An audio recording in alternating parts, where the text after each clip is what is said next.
Cameron Karsich in the circle for MTSU, and a first pitch settles in for a strike. We are underway in T-Town. Cameron Karsich gonna throw in the low to mid 60s. A lot of up spin. Best pitch is curve. Like to work east to west, so she's gonna go on both sides of the plate. Try to use her finesse to get you out. Fly ball, left field. The Habits was effective yesterday in a multitude of situations and is here again. Pretty easy out to start. And Alabama's coming out strong, swinging at the first pitch.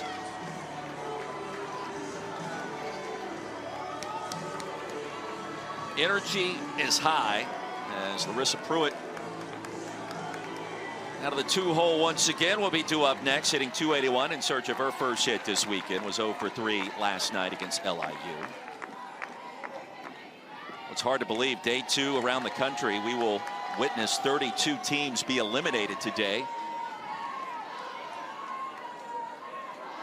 A lot of teams entering this regional, or these regionals, for the first time. A lot of teams coming back. A lot of teams trying to redeem themselves, as Alabama is after the upset last year. And that was Stanford here in Tuscaloosa. Ball and a strike to count. How about Grand Canyon yesterday upsetting UCLA? Perhaps that was one of the big storylines as we move from 64 to 32 on this elimination Saturday. And of course, all these games available on the ESPN networks. That's what's so exciting about postseason softball. Over to short. Mealer up with it quickly for out number 2. I asked you yesterday about how important it is to get off to a good start. For Middle Tennessee, the clear underdog coming in. They did win the Conference USA tournament, of course, so champions in their own right. But facing Alabama, how important is it to just get your confidence going, knowing that you're here, you're competing, and you've got a chance? For head coach Jeff Breeden. Well, I think that Middle Tennessee is already coming into this game with confidence after yesterday's win, and mercy win at that. But extremely important, like you said. Tied aggressive. Prangy flies out to center field in a 1-2-3 top of the first. MTSU coming up to bat. A good start for. Now Jenna Johnson back for the Tide. Montana Fouts, we found out late last night through a bullpen session. She is not in the circle to start this afternoon. Alex Salter is, and Salty, you see her numbers. Yeah, I mean, Salter's going to come in with a great changeup, and she's going to set you up with her competitive curve and her rise. But she needs to limit her free passes to be successful in the circle. Winning 7 games and losing 4. We were cut off on the conversation about getting off to a good start. Really for both sides in a pressure-packed moment like today. Both teams won yesterday in shutout fashion. A ball and 2 strikes. How important is it? It's important to come out and just score early and often, set the tone. And I think Middle Tennessee did a really good job at the top half of the inning. And a few quotes last night really showed that they are just going in and they're going to be competitive. They're going to show heart. Last night, Gretchen Mead said there wasn't a doubt in anyone's mind as soon as they touched the field yesterday, and you could just feel their energy from the press box. I mean, it was a 1-0 game in the top of the 5th before that 7-run outburst, so certainly was competitive to start before everything changed in that 5th frame. Absolutely, but I think all in all, Gretchen Mead really gave them a chance to win and compete.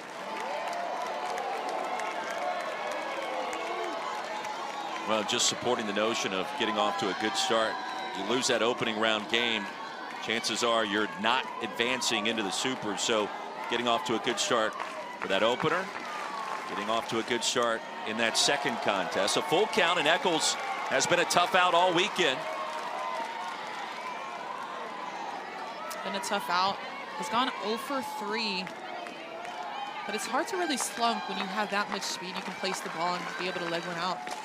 Swatted right to first. Broadfoot was ready and waiting.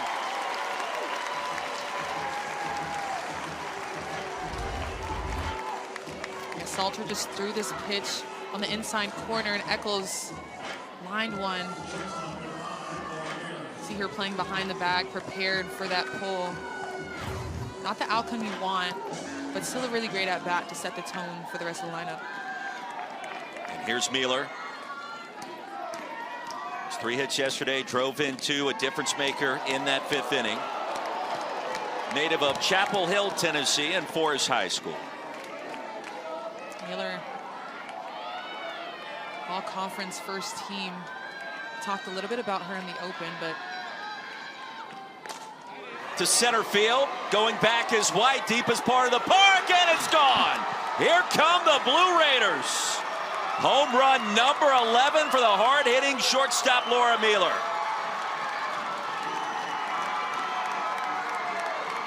We talked about her in the open, but we didn't talk about her enough. So many things that she can do, going 3 for 4 yesterday. So much speed, hits for average, and hits for power, as you can see.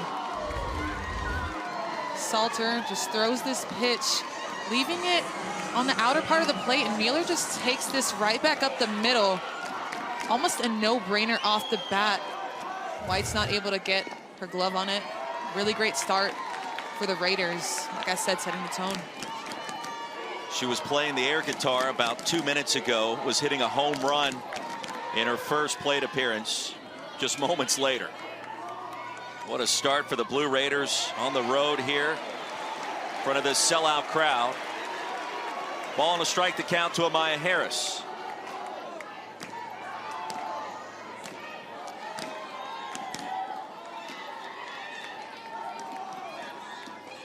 MTSU just won its first postseason game yesterday. Great accomplishment for these Raiders, and we spoke a little bit about it earlier, but they are going into each and every game with that confidence. Yesterday they said when we woke up this morning we were ready to go today, and it seems they are today as well.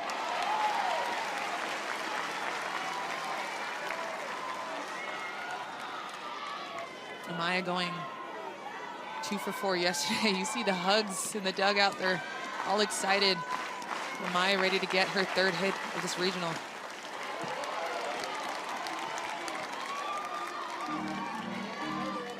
Harris from McDonough, Georgia, Dutchtown High School. Again, yesterday is the leading hitter in Conference USA, and then her teammate Laura Mealer overtook her.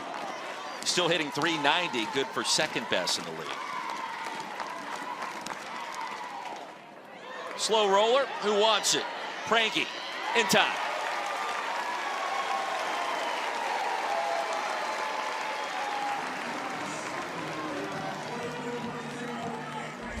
Crimson Tide defensively. Yeah, Harris just kind of hits it off the end of the bat. A little bit of a weird spin, but Prangy knowing that the only play that they have with the fast Amaya Harris is for her to come through and throw this pitch on the run. She made it look easy. Yeah, she did. She had to be athletic. She made one of those plays last night, throwing on the run. We saw so many outstanding defensive plays yesterday. Honestly, Alicia, by all 4 teams. We did. We saw some grabs off the wall. We saw some dives, people laying it out on the line. Shows a lot of grit, shows a lot of heart, knowing that they have to be on point, especially when you're playing in a regional for something so much bigger, to make those plays for your pitcher. And I think when you give that effort and that energy to your pitcher, she's going to want to give it to you tenfold. And Pruitt over in right field, the double play. 9-4-6. We saw Okada for LIU. An incredible catch that went off of her head in foul territory. It was the #1 play on SportsCenter. Was it? It was. Must have missed that one. Don't know how, but Padilla over at 3rd base. Phenomenal grab on 2 occasions last night. Maddie Young, the shortstop. Full count.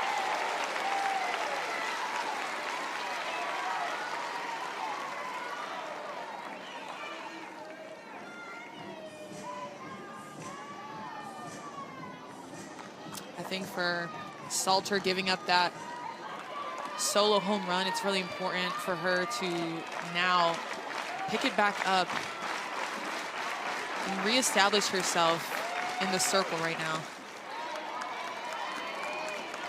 Shut down any momentum that the Raiders may have. The positive thing in that is if you're going to give up a home run, at least let it be solo. 7th pitch of the AB coming up. Got her looking. The punch out for Salter. But Laura Mealer with some early fireworks for the... If you can gritty to Hannah Montana, then you just know you're having fun. Need to put you in touch with my daughters. They can gritty to anything. Yeah? Bailey Dowling, a big cut. It's 0-1. How about a 6-pitch frame for Carthage? Getting the start today in the circle as you see Dowling's numbers. Carthage setting the tone for them in the first inning. Really 3 up, 3 down. So I think, like I said before, that just gives you a lot of confidence, gives your team a lot of confidence to come out and just go hard and continue it going. Line drive center field. That'll hang up enough for Sargent.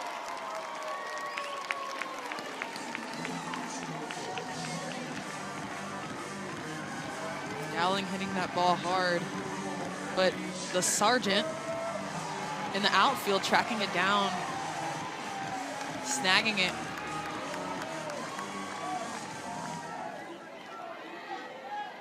Allie Shipman started her career at Tennessee.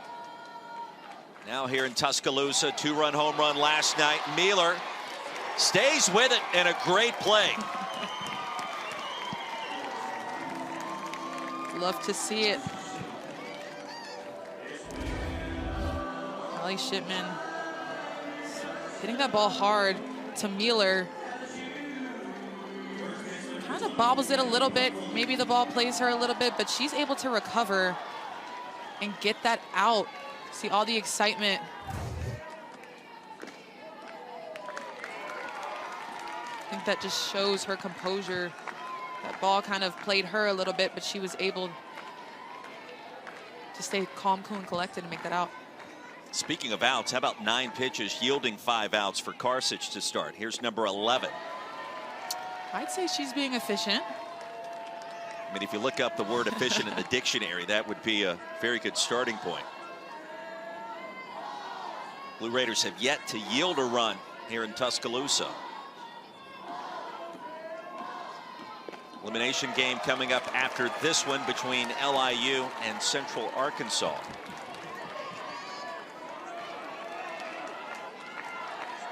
Not necessarily the position you want in a regional. Your back's up against the wall, but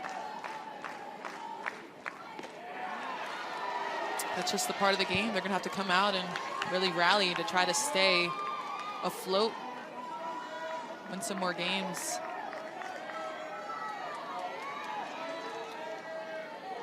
It's a tough thing to do, to come out of the losers bracket.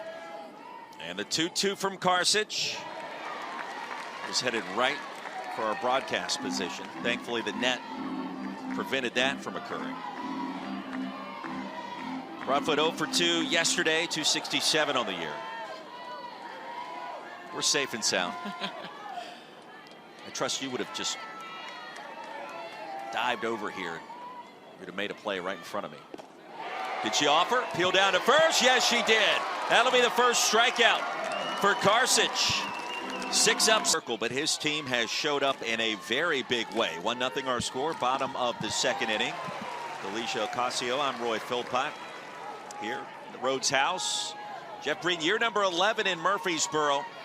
He's won the Conference USA tournament title twice. Last time it happened back in 2018, and the program also picked up its first postseason victory yesterday in shutout fashion against Central Arkansas.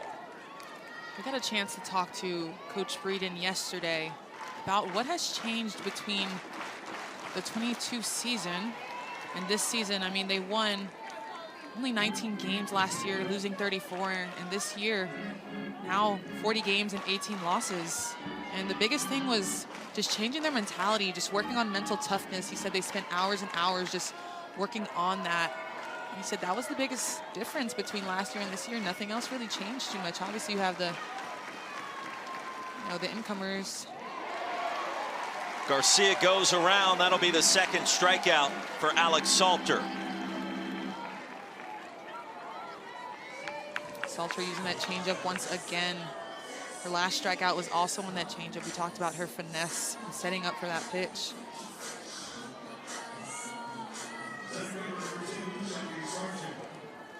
Here's Shelby Sargent. Started every game this season, all but one last year. She'll take ball one. Her improvement, we talked a lot about it yesterday. Batting average now at 280. It was 212 a season ago.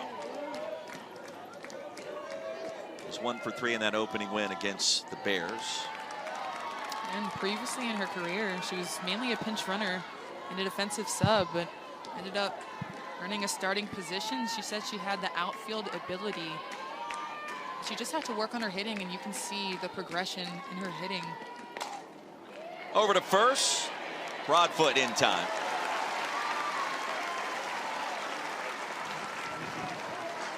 So after the home run off the bat of Laura Mueller, 4 in a row retired by Alex Salter.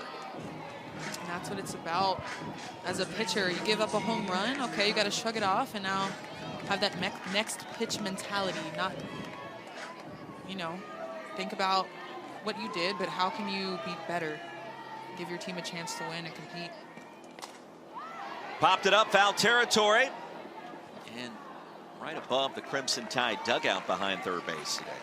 Is that weird when you're playing in your home ballpark and you have to switch sides in an NCAA tournament regional? Yes, it is. I think it is, weird. right? But the thing is, I can't speak for every school, but at Florida, we would actually set up in the other dugout so that we could kind of get used to that weird feeling. So you practice kind of doing it. When it actually happened, it wasn't that strange. Absolutely. There'd be days when he's like, nope, other side. Just to prepare for that, I guess, that perspective and that feeling that we might have. And I was told that is Alabama's normal dugout. So despite the fact they're the visitors, they remain in their spot.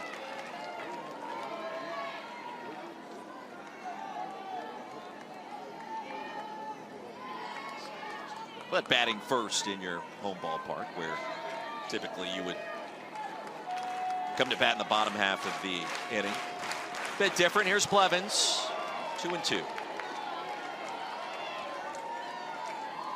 Salter throwing out of the zone, knowing that she has a little bit of wiggle room with having leverage on the count, being 1-2, now 2-2 on the count.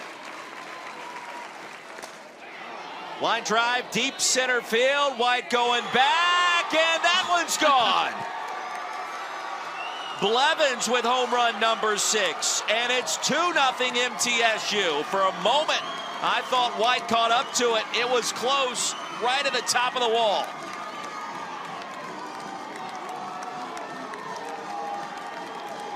So much excitement for the Middle Tennessee Raiders. Again, not caring who their opponent is, but Salter leaving this one a little bit too plated, and Blevins was able to take this one to deep center. She saw Mueller hit one, and she said, I want one too.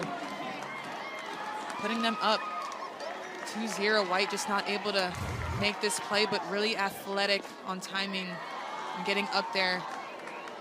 Blevins just hits it a little bit too far. That was a laser beam that White almost caught up to. She did. She was up there, and the timing was great, but Blevins just hit that a little bit too hard and a little bit too high for her, but really athletic play. Like I said, it takes a lot of athleticism to be able to even get that high and try to time that ball up. Savannah Bahabitz, the hitter. Two-hopper over to second. Heveland up with it quickly. MTSU strikes again. Scores being updated around the country here on Elimination Saturday. The score in the left-hand corner may be one of those surprises we are witnessing right here in the Tuscaloosa Regional. 2-0 MTSU, leading the number 5 national seed, Alabama Crimson Tide. Cahalan will lead things off for Alabama here in the top of the third. Kinley 0 for 4 last night. It'll be 7, 8, and 9. Head coach Patrick Murphy's squad. To left field and slicing right into the mitt of Bahabitz for out number 1. Karsic just doing a phenomenal job right now in the circle. Now 2.1 innings pitched, not giving up any hits. She's thrown 17 pitches, that's it. Only 17, and you know what? She's really doing it. She is throwing a lot of first pitch strikes, setting the tone, staying around the zone, making them get themselves out. 5 first pitch strikes so far. Hevelin digs in and takes outside. And the 2-run homer yesterday. Karsic quickly becoming a story.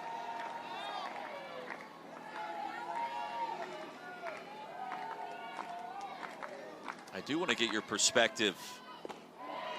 Bottom half of this frame, a ball and a strike. When you see Salter taken out of the ballpark twice as a hitter, are you just coming up there thinking, okay, I got a chance to hit a home run myself? Maybe that changes the mentality. This one looped into center field, and Alabama has its first hit of the afternoon. Off the bat of Callie Hevelin. Hevelin not trying to do too much, just trying to pass the bat. See it with that swing and that hit, just peppering it right back up the middle. Starting things off with 1 out, but to your point, you have both Mueller and Blevins hitting home runs. And you see Montana Fouts talking with Salty there in the bullpen right now, by the way. Probably just speaking gospel into her, telling her that it's okay. Just got to come back. Like I said, next pitch mentality. Those home runs were solo home runs, but as a teammate, when you're facing someone like Alabama, you're not trying to hit home runs. It just happens. End of the day, you're just trying to put a good swing on a good pitch, make something happen. Here's the freshman from Phoenix City, Alabama. Quickly behind 0-2. Hevelin on that pitch was banking on maybe a hit and run from White. Alabama does have speed throughout the order. Hevelin with 9 stolen bases this year, and White making start number 36 this afternoon. White with a stolen base last night. Yeah, I loved how you framed it late in the evening. It's not a question of if, it's when. We knew that she was going to do some damage on the base paths, and she finally did once she got aboard. That happened twice, by the way. A couple of hits, 2 for 3. Yeah, they had her shaded yesterday. Right in the gap, and that'll drop for a base hit. Heads up base running, advancing to second on the throw is Kristen White, and listen to this crowd getting into it for the first time. All the excitement from the crowd. Started off with a Hevener hit to get the crowd going, and then you see this slap from White into left center. Sargent able to make a grab and a good throw to third base, but not before. Hevener gets to third base. Here we go, back to the top of the order, and a big moment for Jenna Johnson. Did not play yesterday. Got the start today with a quad injury. And a chance to do some damage and maybe tie it up with a base hit or more. Hammers that one foul. So much energy in this ballpark right now. Everyone on their feet. A few seconds ago, Alabama with runners in scoring position. Like you said, the ability to bring them in to tie this ball game.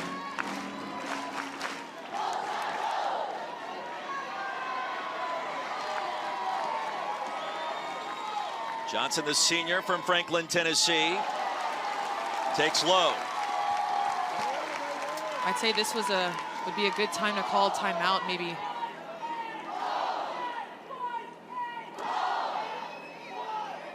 Just so that Karsic take a breather, maybe.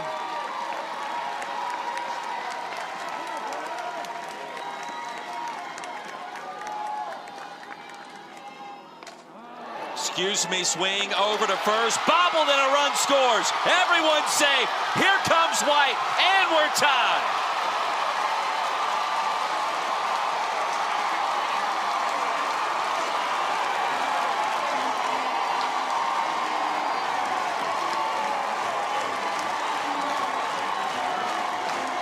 What a big moment for the Alabama Crimson Tide to tie it up.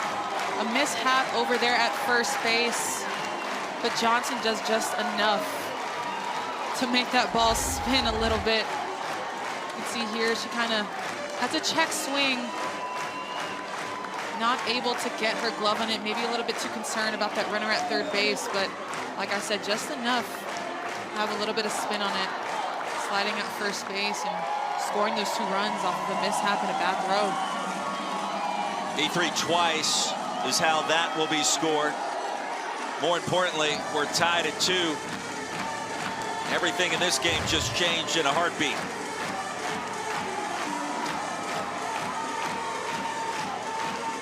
I think for Blevins at first base, maybe commit to one or the other. She was fielding the ground ball, looking up at home plate. Would make that commitment to go home or to go back to first base. Well, you saw the numbers. Starting a regional 2-0, paramount to advancing. Runner goes. This one popped up. And the shallow right field charging is Harris for out number 2.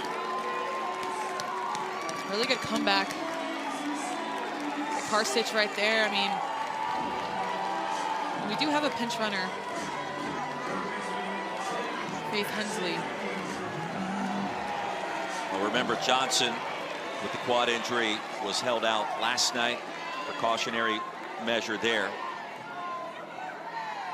Hensley goes and then retreats. Hensley a pinch runner yesterday for Prangy.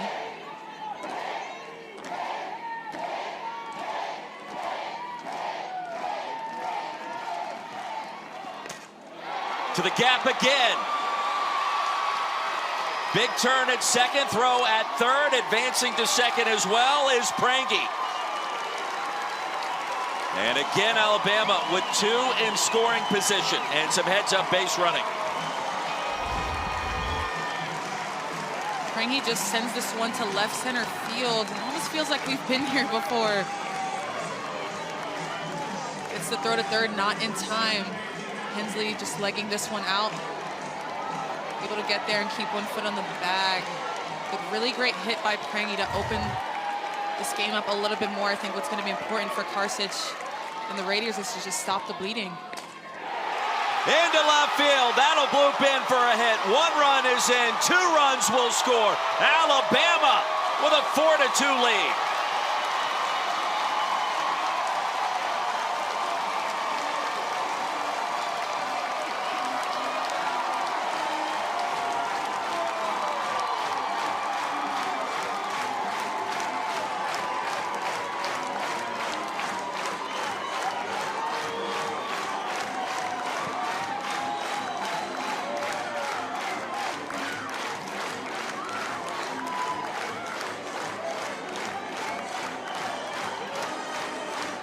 It was 2-0 2 minutes ago.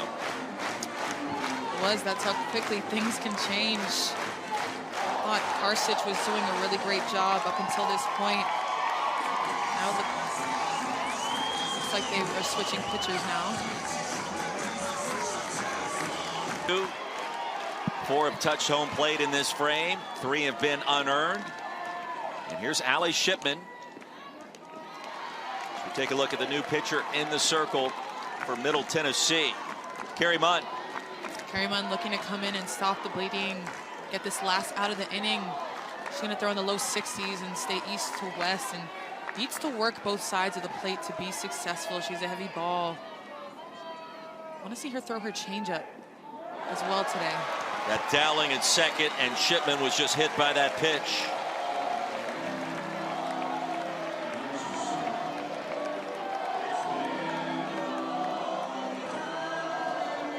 You got to limit those free passes. You got to limit those mishaps, those miscues, those errors.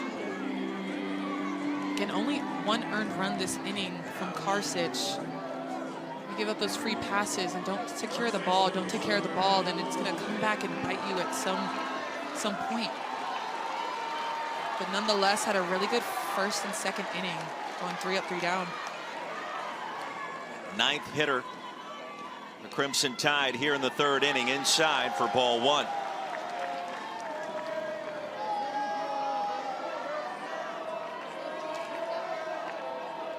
And it all started on a Hevelin single up the middle. Cahalan actually flied out to left field to start this inning. 2-0 the count. No, that's a strike. 1-1.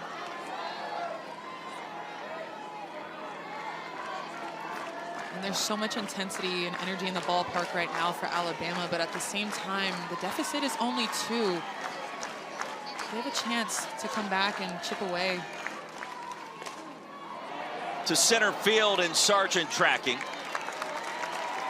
for the third and final out. Their offense getting the job done, having a 4-run third inning, now leading 4-2. How does that change her mentality now back in the circle? Gives her a lot more confidence going into this inning, knowing that she has some insurance runs. Obviously, you don't want to get complacent. Still want to be on your game, but I think when you have insurance runs, it just allows you to compete more freely. Salty has given up 11 home runs this season, including 2 so far today. Ava Tepe, her first plate appearance. Shallow center, and White for out number 1. I think everybody held their breath for a second on that one, because both home runs have gone to deep center field, but this time White able to make that catch in shallow center. Middle Tennessee will try to collect its breath here. Back to the top of the order, second time through, beginning with Shelby Eccles.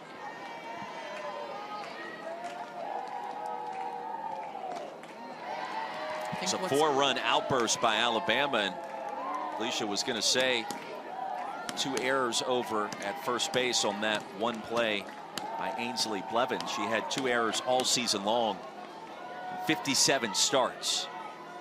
She has been rock solid.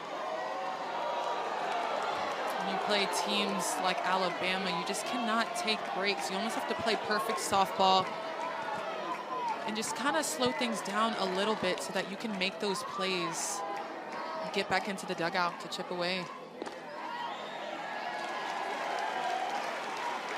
Brian Crochet calling balls and strikes this afternoon behind home plate.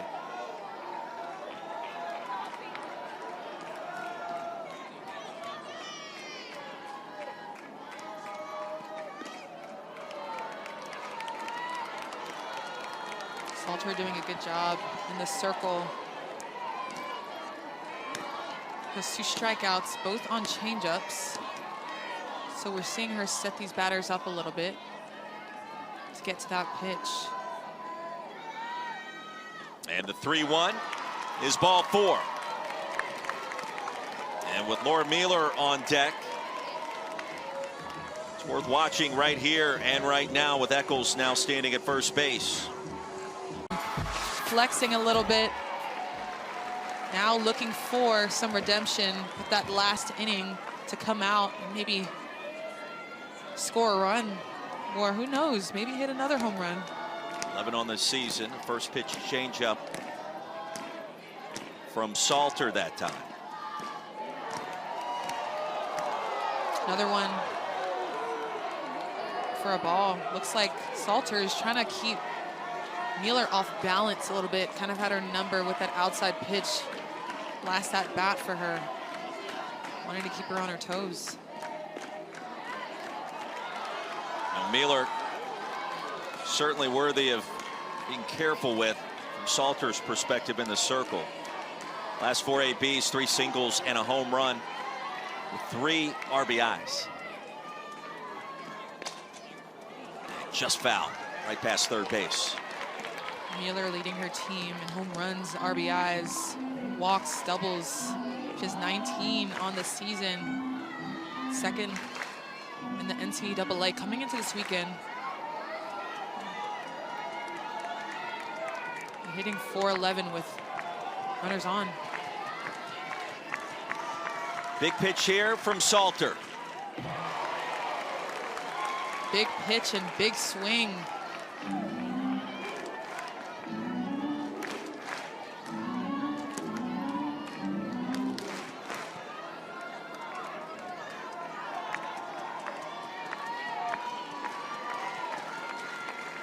Good speed with Eccles at first. Down the right field line, slicing into foul territory, and that will get down. If I'm Salter, if I'm stepping onto the mound, even before this at bat, I am not letting Mueller beat me twice. Yeah, she hit a solo home run off of me last at bat, but I'm not going to let her get off that easily. Pitch number 7 in this at bat for Mueller.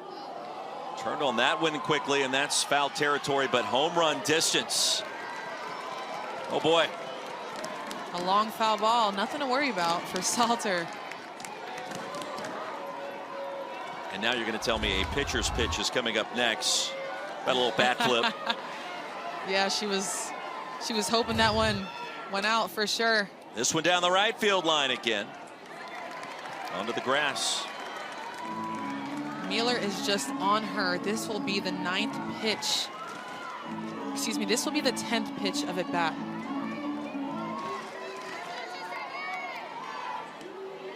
She's fouled off 4 pitches with 2 strikes so far. Saw Eccles play that game yesterday for MTSU. Full count.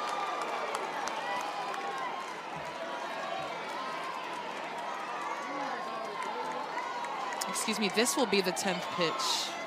My mistake.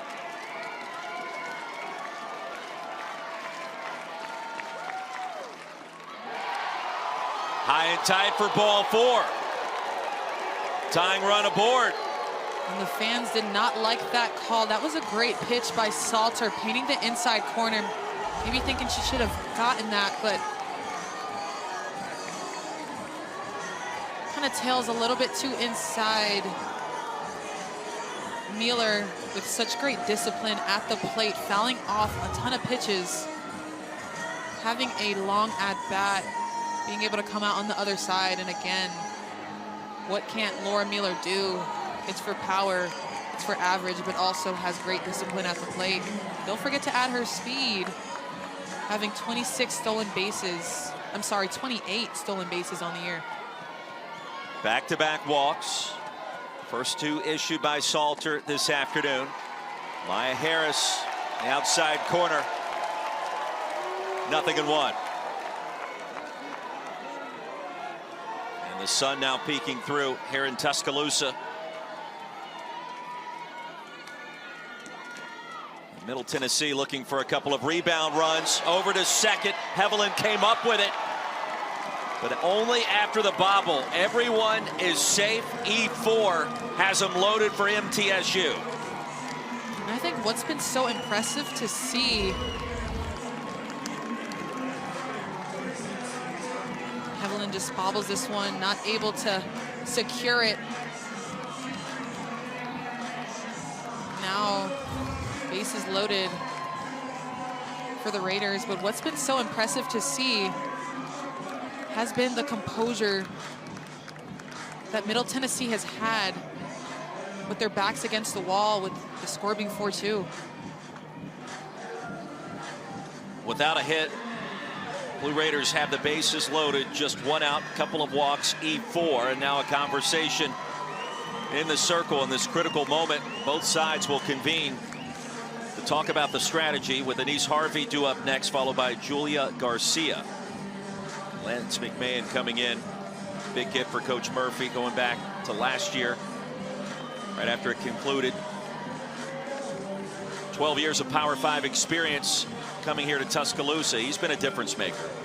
He has, and speaking with some of the girls from the Crimson Tide, they spoke extremely highly of him. I actually had the opportunity to get coached by him playing on the Chicago Bandits, but they said he's taken his time to get to know each and every one of the staff and has developed all their pitches, including the drop ball that you see from the staff.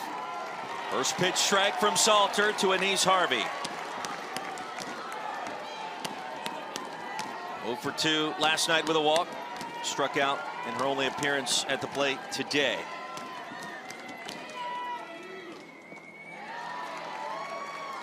Sophomore from Alabama, you know she would love to come back close to home and tie this game up with one swing of the bat.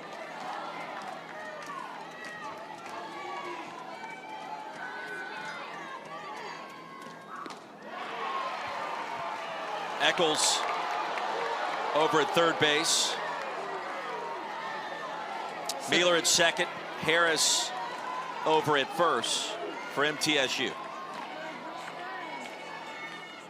And the 2-1. It's a really big moment for the Raiders right now. Bases loaded, 1 out for Harvey. All she needs is maybe a sac fly, deep fly ball. How about a line drive and a base hit into left field? 1 run will score. The quick toss in coming from Johnson will keep it at a 4-3 game, but a clutch AB for Anise Harvey. And that'll be her first bases loaded hit of the season for 26 in pinstripes.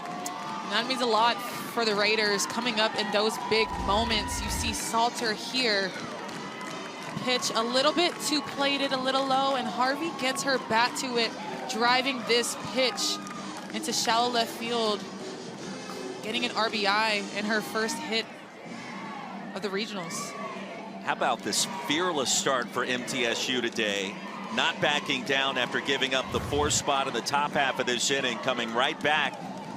And the Blue Raiders still have the bases loaded with a pitching change likely coming for Alabama. And guess who's coming into the circle? Last night's hero, Jayla Torrance. 7 innings of shutout softball. I'll tell you more about what she brings to the table after this. Yesterday, just looking fantastic in the circle, utilizing her changeup to get those missed hits and get those outs. Riley Gilmore, the pinch hitter for MTSU. 259 on the season. Torrance in the circle. Junior out of Dothan, Alabama. And what you're going to see again from her today, she's going to throw hard. She has high velocity, works her curve, developed a drop. Also going to use her changeup like she did yesterday in mixed speeds. Rise ball just missed, 2-0. Bases are loaded here. Mealer over at third representing the tying run, and Gilmore just a freshman out of Benton, Arkansas. What a moment. And nowhere to put Gilmore. 3-0 the count. I think it's a tough situation to get put in as a pinch hitter, but also coming into a bases loaded situation.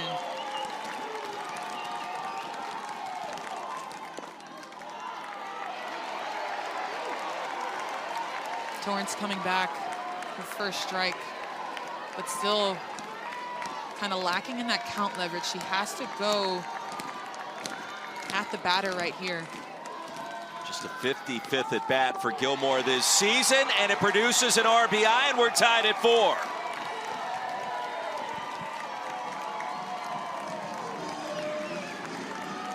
What a moment for the Raiders.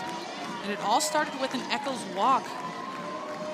Following a Mealer walk, really great at bat, and Evelyn just not able to secure the ball at second, leaving the bases loaded. Espin getting loose in the Alabama bullpen. Left-hander working quickly. Talked a little bit about it yesterday and earlier today with Montana Fouts being day-to-day, just having to use their whole staff and everybody be ready for any moment. We call that all hands on deck.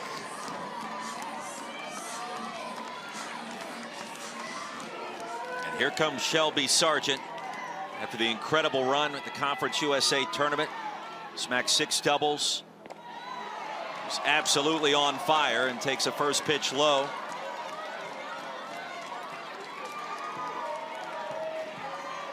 And we do have a pinch runner over at first. Anna Kaufman. Torrance trying to find the zone. There's Kaufman. Harvey at second, Harris at third. Critical moment in this one in every sense of the phrase. Blue Raiders have come roaring back after the 4th spot given up here in the top half. And if I'm Sargent, I'm going to wait for Torrance to throw a strike. She's only thrown 1 strike in the last 6 pitches. And home plate umpire Brian Crochet issuing Couple of comments towards the circle. Not sure what that was, Alicia, but he stepped towards the Crimson Tide dugout and then looked at Jayla Torrance, shouted out some instructions. Not really sure what that was either. 2-0 the count. Bases are loaded in a tie game. Torrance before last night, last 12 innings, had given up 7 earned runs, coming into a difficult situation here today. She'll find the zone to make it 2-1. This is a big moment for Jayla Torrance. Yesterday she had the start and complete game, but today she's in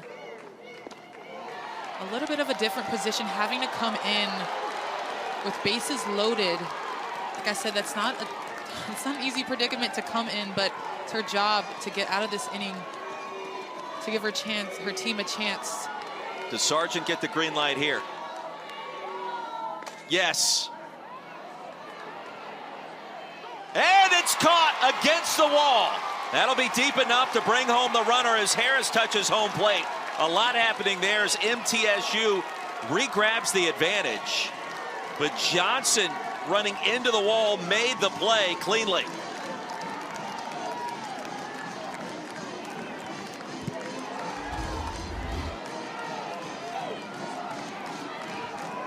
Just makes a great grab. And that was Hensley in left field. She came in as a pinch runner. You're right. Yeah, Hensley in left field, catching that ball, but not before the Raiders were able to score. Big moment by the Raiders, and for Sargent getting that sac fly ball. And here's Ainsley Blevins, now with runners at first and second.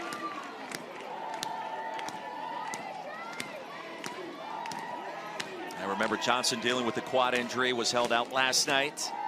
Hensley came on as a pinch runner. She stayed on the field in left field. Big second out with a sac fly for Shelby Sargent. Now a ball and strike, the count. Blevins looking for another hit. Had the second solo home run of the game.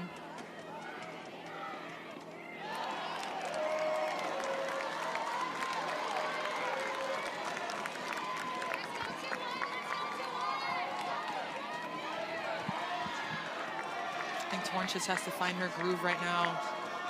Throwing more balls than strikes. Big cut by Blevins. 2-2. You can see that finesse through and around the zone like we did last night. Torrance is going to be in good shape. Sometimes it just takes a little bit to get in your groove. Got her. Torrance battles back. So do the Blue Raiders. Alabama with 4 in the top half. Middle Tennessee with 3. He joins us right now. Coach, we're trying to collect our breath up here.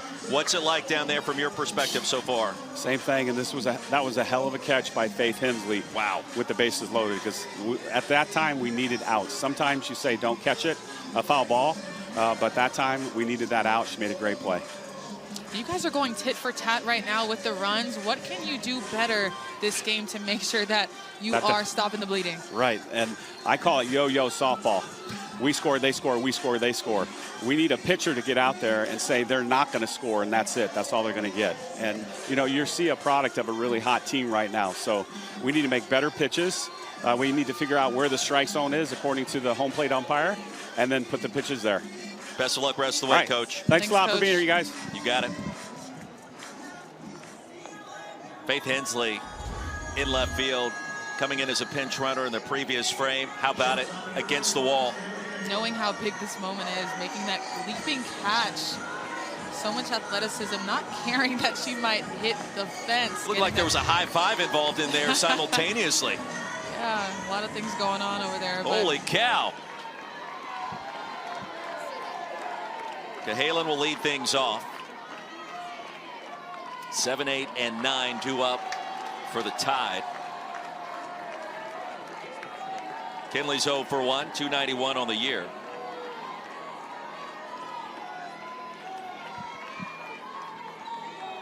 Was in that leadoff spot last night with Al Johnson in the lineup.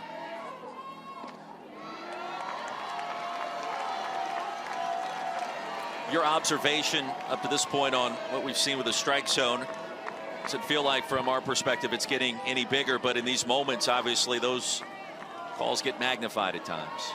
Yeah, it definitely does. And I think the thing about it is yesterday's strike zone is not going to be the same when you have these umpires rotating throughout the field. So each and every day, the pitcher has to kind of test their boundaries with the strike zone. When I'm on the mound, I'm trying to work out to come back in on the plate, and they're just not getting some of these calls. And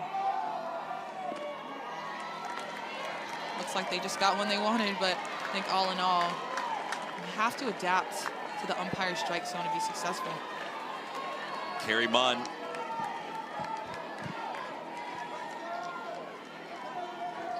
In the circle for MTSU.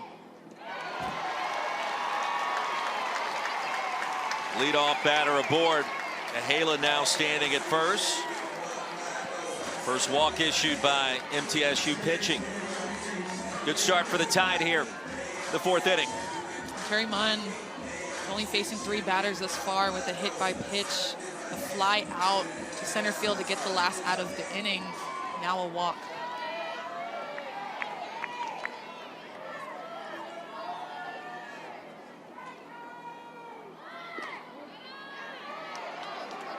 And both corner infielders pinching in, expecting sacrifice.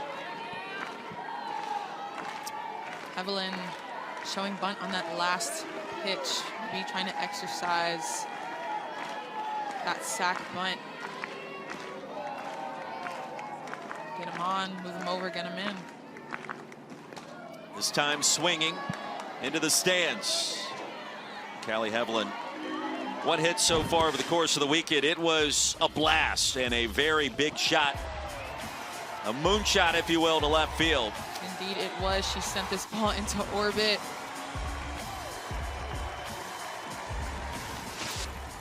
Seventh home run of the season, 252 now on the year. And the 0-2 stays hot.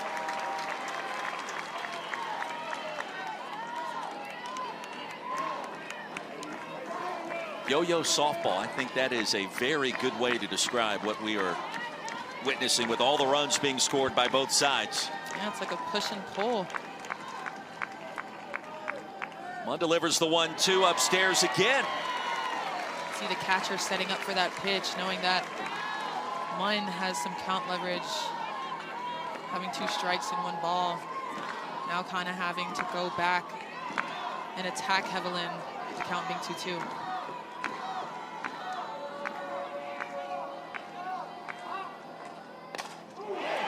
Deep left. That's another shot. And it is gone.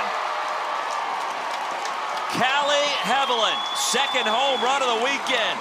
Alabama back in front.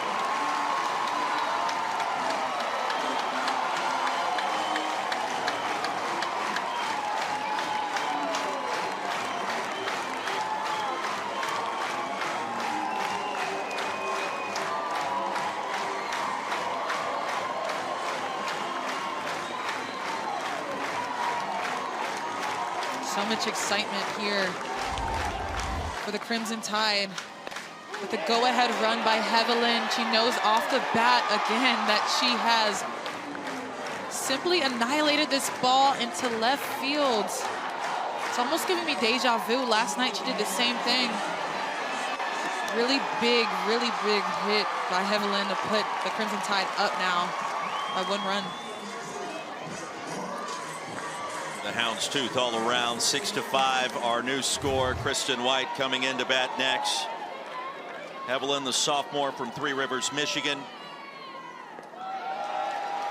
inflicting all kinds of damage here in Tuscaloosa this weekend. The 2021 Michigan Gatorade Player of the Year set the single season record for home runs, and you can understand why with what we've witnessed in the last 2 ball games.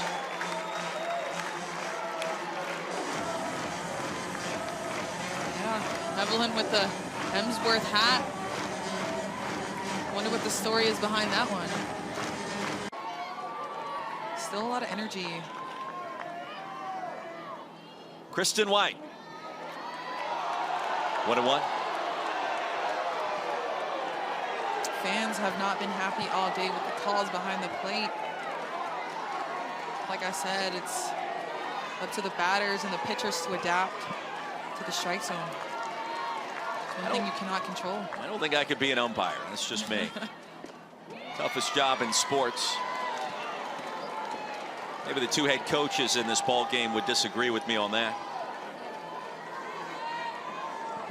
Probably with that last pitch looked good from here. I think maybe the other one was a little bit more iffy than that last one.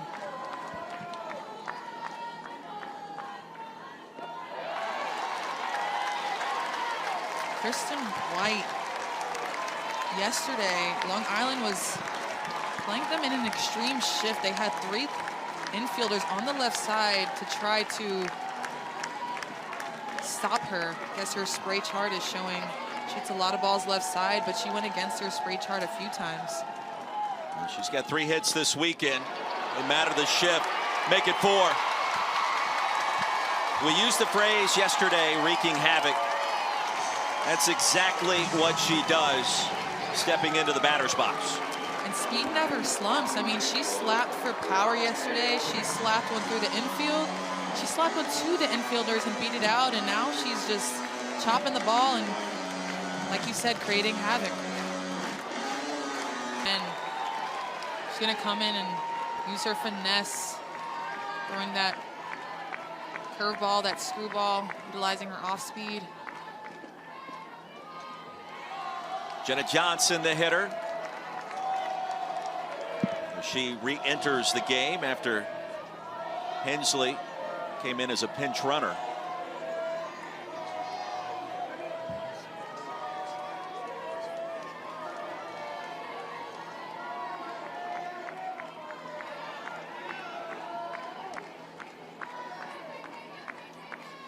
And this has felt like a brand new ball game on at least 3 different occasions.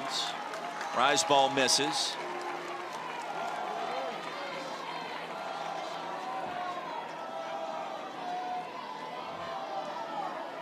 Well, Johnson, remember, had the dribbler on the right side. Really opened the floodgates for Alabama in that 4-run third.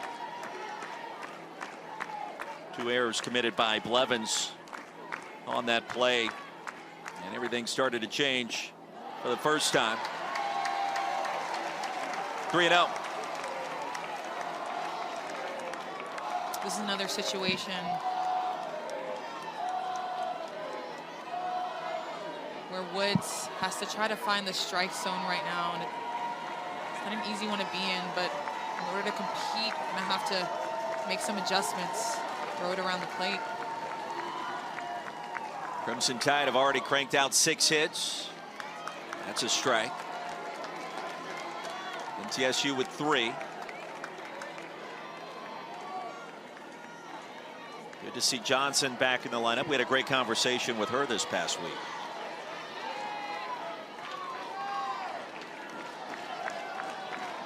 One of the questions we asked her about number 5 national seed, the ranking entering the postseason.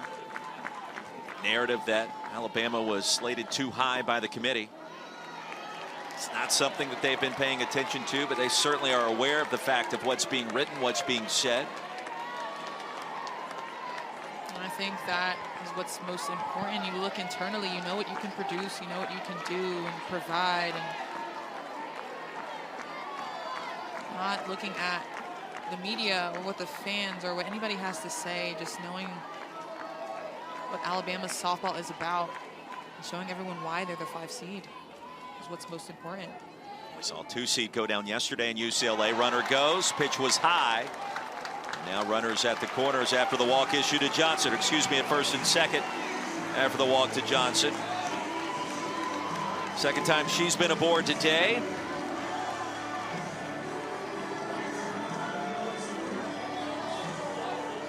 And for the moment, she will stay in at first. Larissa Pruitt up next.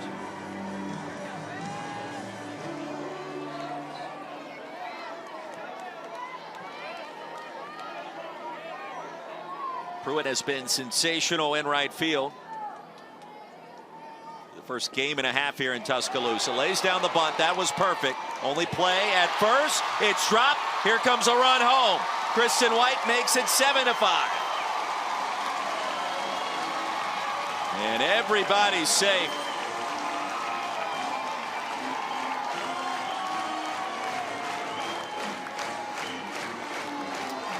Tough moments, high pressure situations.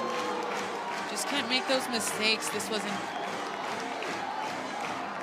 easily been an out if it were a good throw by Garcia, or if Eccles could secure the ball, but it allowed White to score on that error. To now put them up 7-5. Textbook softball when you have runners in scoring position, able to get them over the simplest form by bunting.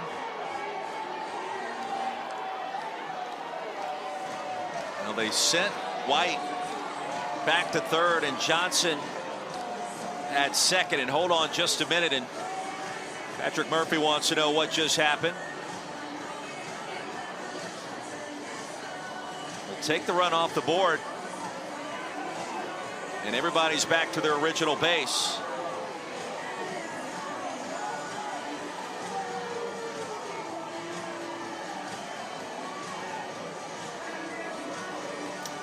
I wonder if Pruitt was out of the box when she bunted the ball. Let's take a look here.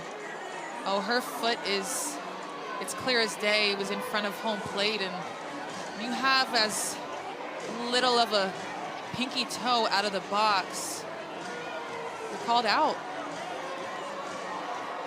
And this is a whole foot.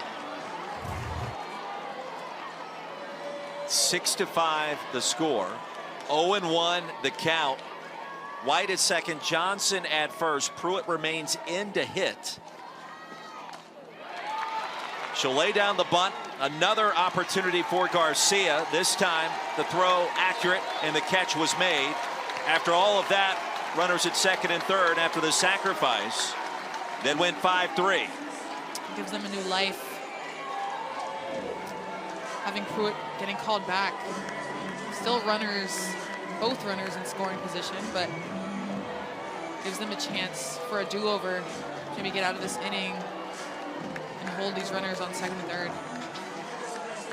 And with Blevins charging, it was Eccles that drifted over. 5-4 with the sacrifice. Prangy now the hitter. Well, a lot happening there, and new life for a moment for MTSU, trying to escape this top half of the fourth with only yielding 2 runs.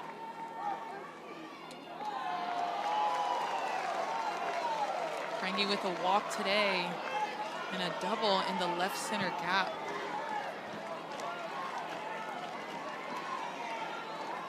After going 1 and 2 yesterday.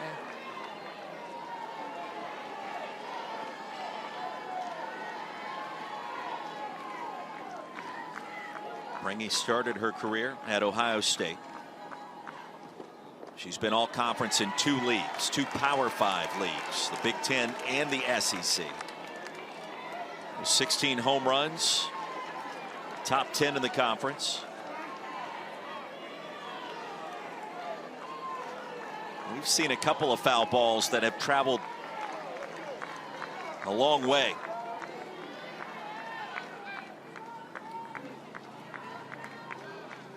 Woods comes home, the 2-0. Not only is she a great hitter, hitting .317 coming into this game, but she also leads the team in walks with 34. So she has great discipline. Right now, hitting .378. Runners in scoring position.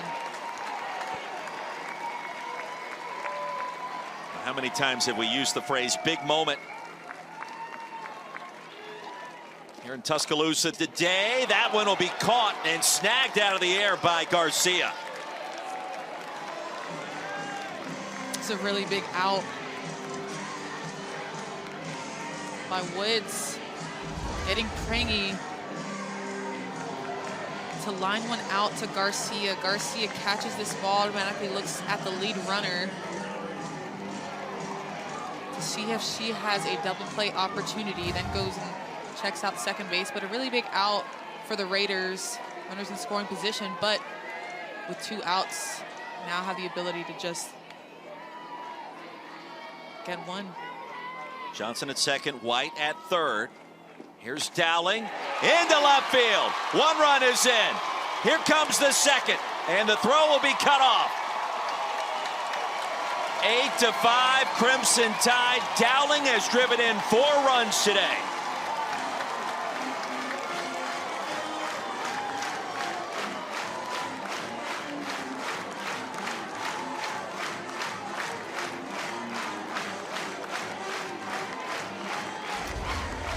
Crowd is on their feet for Dowling as she takes this ball that's a little bit elevated on the inside corner, driving it into the 5-6 hole to get 2 RBIs. Doing a great job with runners in scoring position. That's what it's about. You have these situations, these high pressure situations. Here's Allie Shipman. Think about what Coach Murphy told us this week, the 3 ingredients to be able to win, to survive and advance in postseason play. Among those 3 topics, you're looking at 2-out hitting. 5 hits yesterday in that department, 3 so far today, with 4 driven in, including Dowling doing the bulk of that damage. Yeah, I mean, they're getting it done, like I said, in these big moments, these high pressure situations, coming back after Middle Tennessee bites. But like you said, adding 2-out hits, I think definitely is part of the recipe for their success. Crimson Tide scoreless in the first 2 innings, a 4 spot in the third, 4 more so far here in the fourth. And that 2-out hitting, a big-time difference maker for a team with all kinds of postseason expectations, once again in search of another national championship, going back to that title run in 2012.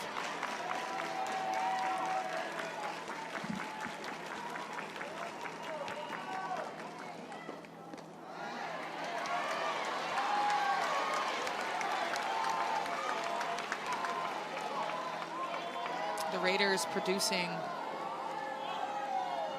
7 runs in 1 inning yesterday.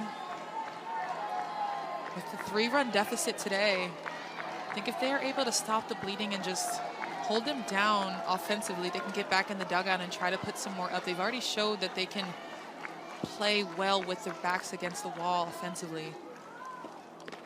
Runner goes.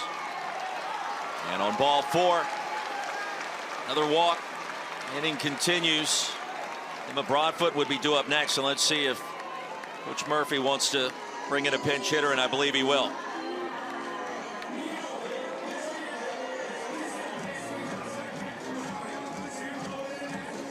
Paige Connors getting loose in the MTSU bullpen, the left-hander wearing number 27 with the pinstripes. And indeed, we will get a pinch hitter for Alabama.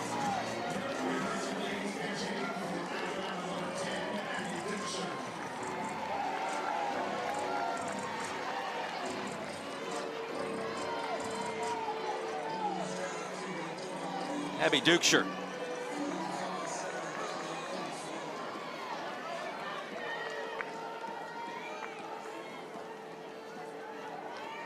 .265 on the season.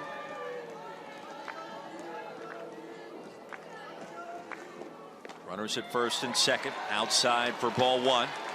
Abby, a freshman. Another big moment. Remember, this is the first 3 games today. We're just getting started. We are just getting started for an exciting set of games today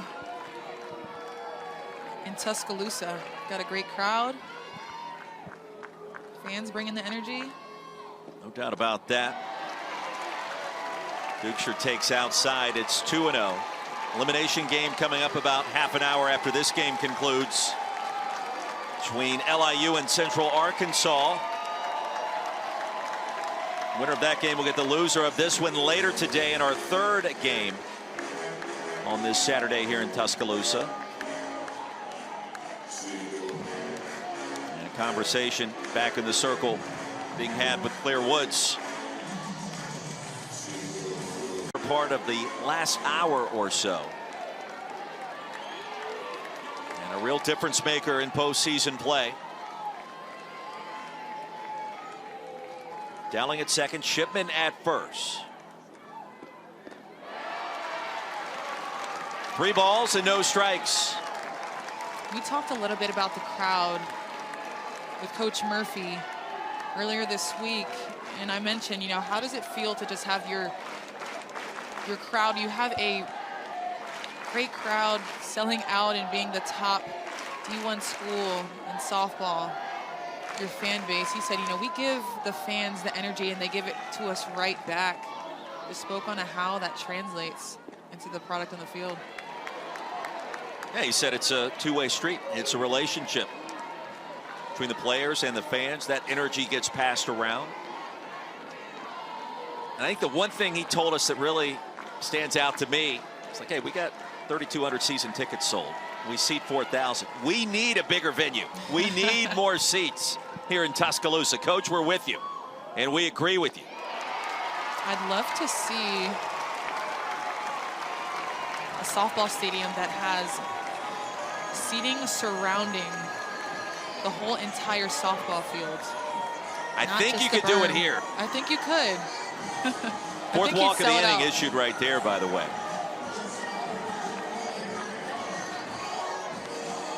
You got the Brickyard, which is always festive, but these crowds, you mentioned leading the country in attendance all these seasons.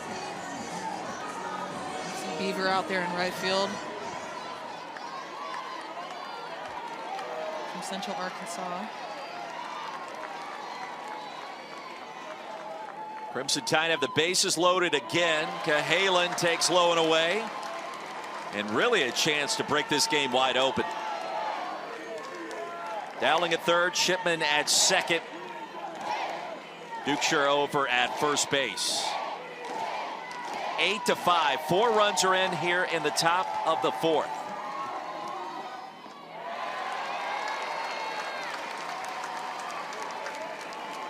Well, it counts 2-0 right now, but bases are loaded. But there are 2 outs. So I think if Woods can just find the strike zone right now and allow her defense to work to get an out, she's in good shape. Now the Tide have officially batted around here in the 4th. Sent 9 to the plate in the 3rd.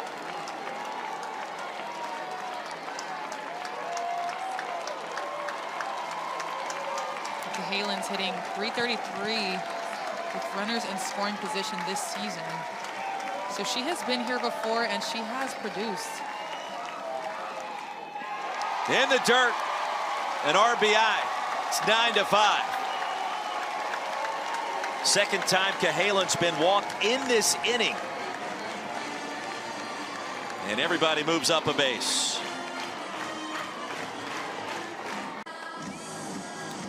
Paige Connors, a left-hander, in the circle now for MTSU.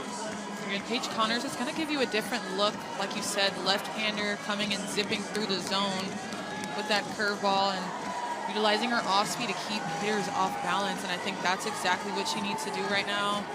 Find the strike zone. They've had a few walks, bit them back, but it's really important right now to get this last out and stop the bleeding.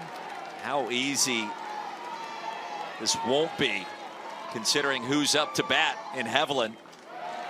Connors has to be careful, seeing the power for number 22 in Crimson. Couple of hits today, one last night. It was a home run. Both of her homers have been to left field. And they have been no doubters. Michigan Gatorade Player of the Year 2 years ago. That's a strike from Connors. I think I can still see those balls in the air just going into the atmosphere. I think one entered the stratosphere, the other I think you used the word orbit a couple of times. Flying around Pluto right now. Is Pluto a planet, or is that? I don't think it is anymore. First it wasn't a planet, then it was a planet, now it's not a planet. You know, I actually named my car after Pluto because it's the same color. I'm being told it's actually a dwarf planet, which, okay. Have to Google Hearing that. a lot of things. 3-1 the count. Do you give Hevelin the green light here? I think yes. She's been teeing up the ball. I mean, they're up by 4 runs. You have bases loaded. I don't see why not. You're not chasing any runs right now. The last 3 hitters have all walked. Make it 4. Another run comes home. Alabama doubling up Middle Tennessee by a score of 10-5. How about Callie Hevelin with 3 RBIs in this inning? I think those are astronomical numbers. And that's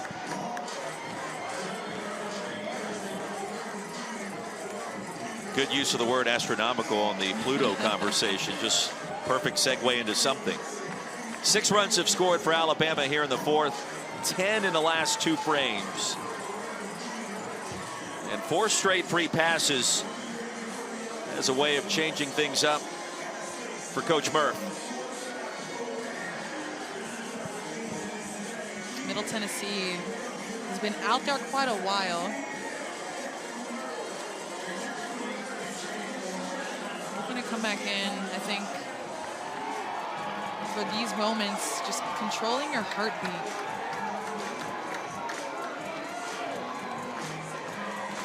Marley Giles, the pinch hitter. And she comes in, pinch hit for Kristen White. Bases remain loaded. And Middle Tennessee just trying to find the strike zone at this point. Another freshman pinch hitting in this regional. Coach Murphy just showing confidence in them, allowing them a little bite of the cake in postseason. Maybe getting them prepared for some opportunities moving forward. Right. How valuable are those ABs for a first-year player coming into the postseason for the first time? Yeah, I mean, the score is 10-5 with Alabama leading. And, you know, they're coming into a tough situation. Pinch hitting is not an easy thing to do. You haven't seen this pitcher up close all game, but I think you just got to take advantage of these opportunities when you're given them.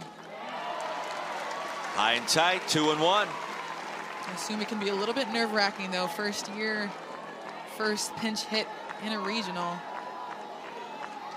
But she looks calm, cool, and collected in the box right now. I see her taking a deep breath, ready for the next pitch. 48th at-bat on the season for Giles. Also makes it a little bit easier knowing that Connors has been throwing a lot of balls, so you can be a little bit more patient when you're in the box right now, waiting for her to throw more strikes. Yeah, 15 of the last 20 pitches thrown by MTSU have been out of the zone. Make it 16 for 21, 11-5.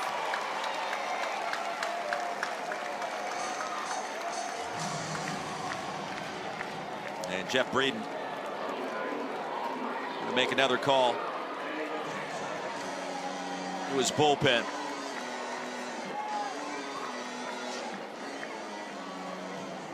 Seven runs are in.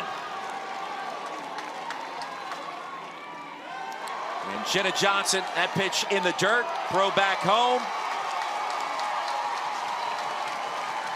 12-5. Cahalan came racing in on the wild pitch. Got a little bit away from Karsich, wasn't able to secure that ball in the dirt, giving Alabama their 12th run of this game. If you're just tuning in, MTSU led the Crimson Tide to start this frame. It was 5-4. Alabama has since rallied for 8 runs and have batted around and then some. Going back now to the top of the order. Second AB for Johnson here in the 4th.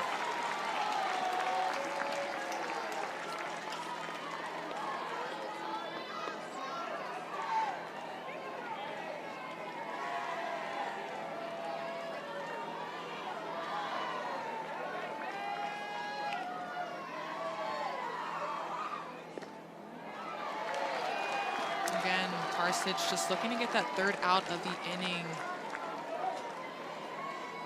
I think giving up all those free passes didn't do them any justice. When you're facing a team like Alabama, you have to limit the mistakes, the free passes, and allow your defense to work.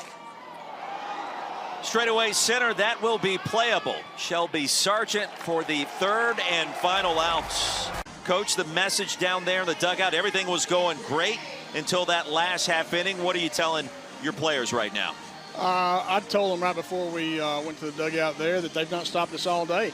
So let's just keep hitting the ball and pecking away and staying in this thing because we got a long way to go right now. So we got to find some pitchers that'll throw strikes right now. But other than that, we're okay.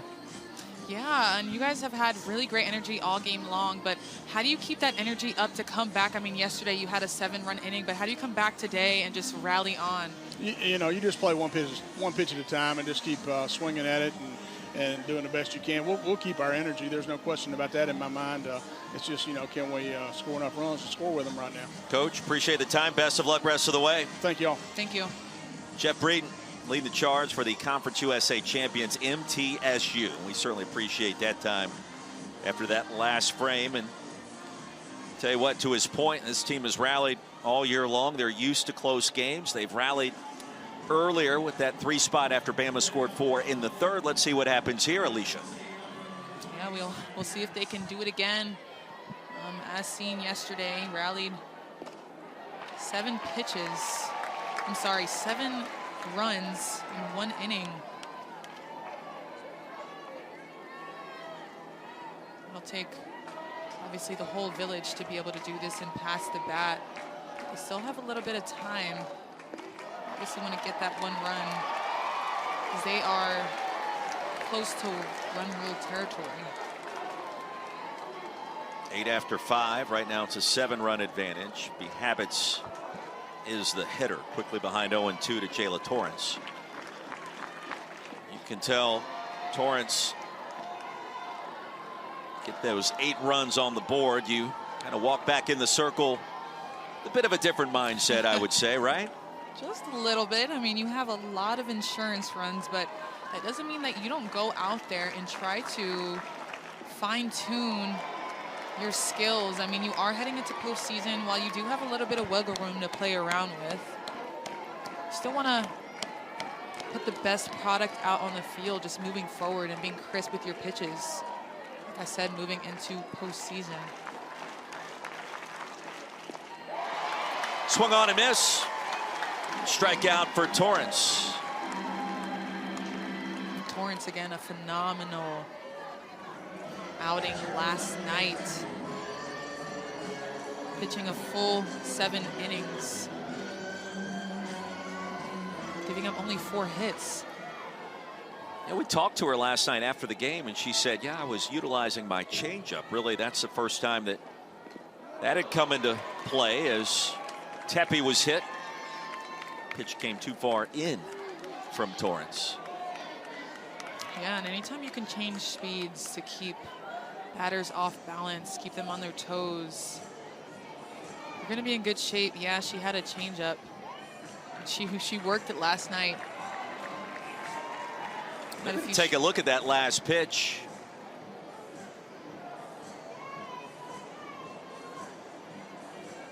We'll take a look ourselves. Crimson Tide going to challenge that call. Tell me what you see here, Alicia. See Tepe in the box, getting ready to swing, seeing that pitch is up and in her wheelhouse, and taking advantage of the rules. I mean, that is her box. If the ball enters her box, she has the right to stay in it, and if she gets hit by that ball, it is her base. Now it's a little bit different when you look like you're leaning in to the pitch. So I think that is what they are trying to look at right now. Elbow dropped ever so slightly. Didn't want to say it. That was from my vantage point. But it did hit her elbow well enough to take her arm guard off. Well, there's no question there was contact there, right? But the question is, was she leaning into that pitch as it came towards her?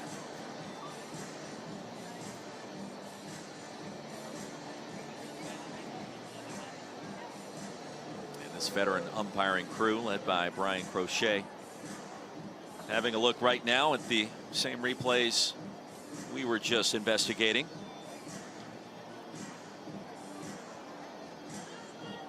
First game here on the second day of the Tuscaloosa Regional.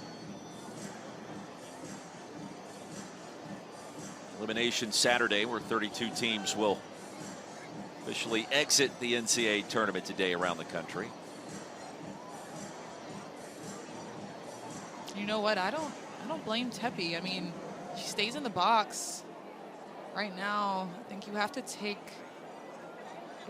that and try to run with it. Being down by this deficit past the bat.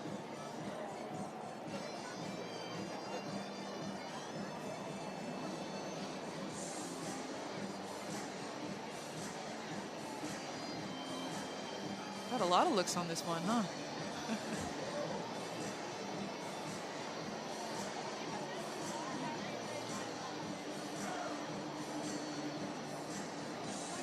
An extended review happening. And here we go.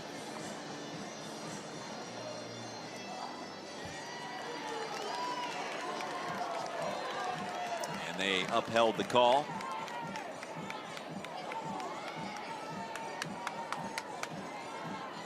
Runner at first, one away as Tepe was hit by a pitch. Back to the top of the order, and Shelby Eccles.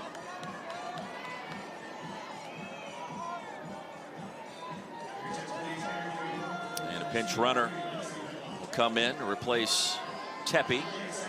Lexi Medlock now at first base, number 3 in pinstripes. I do like the uniforms, and we should have that conversation for the Blue Raiders. I'm a uniform person. I like to talk about them. I like to see all the different combinations. Big fan. Big fan of uniforms. Big fan of the weather. Yeah, kind of a nerd, I guess. No, I do like the pinstripes. It's giving kind of a Yankees feel. Well, I don't love the Yankees. That's another story for another day.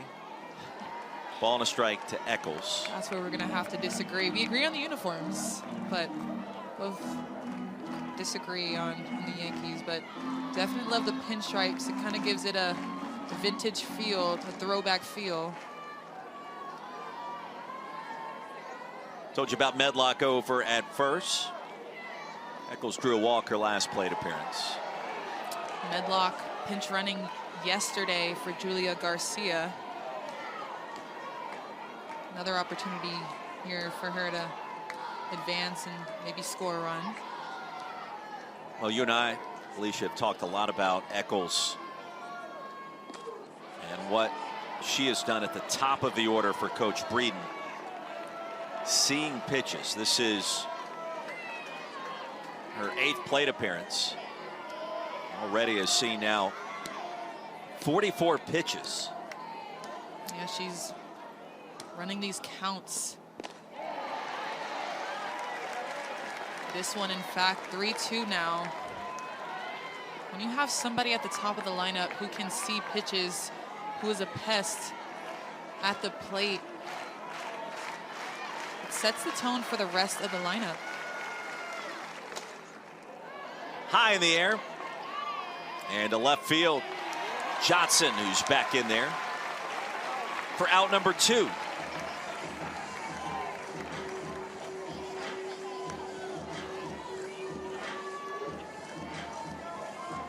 We've seen Johnson make some plays in left field.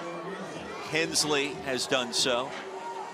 Perhaps another SportsCenter top 10 web gem variety play that we saw from Faith Hensley earlier in this game.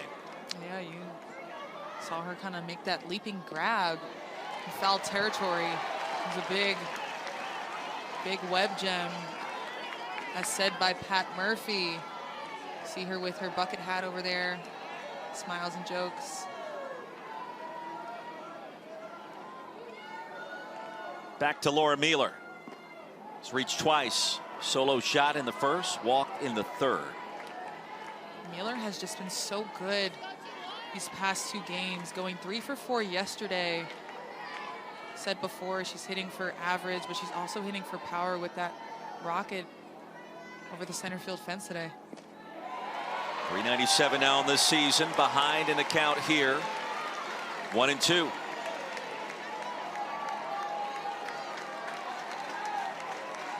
Hitting 397, but then when she's on the base path, having 28 stolen bases this season, she is a threat.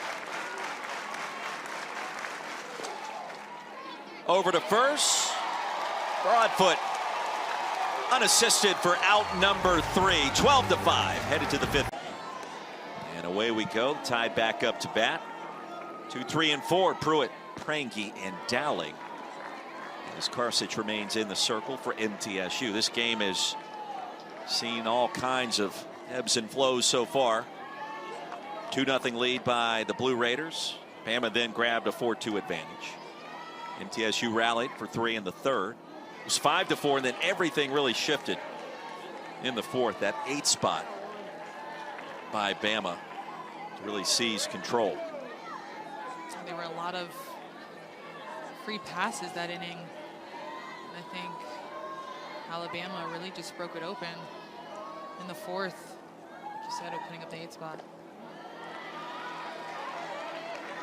And finding the zone has perhaps been the biggest issue. We talked to Jeff Breeden, and by the way, props to him for coming on board with us after just giving up those 8 runs. And he said, look, we've got the firepower. We've put together good ABs this entire weekend, and he's right. But in the circle trying to find the zone. Miller will track that one down in the shallow part of left field for out number 1.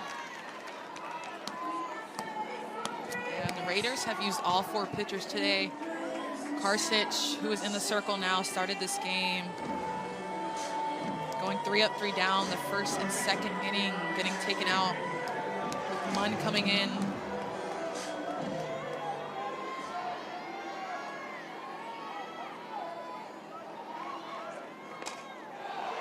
To the gap, and that'll hang up long enough for the Habits.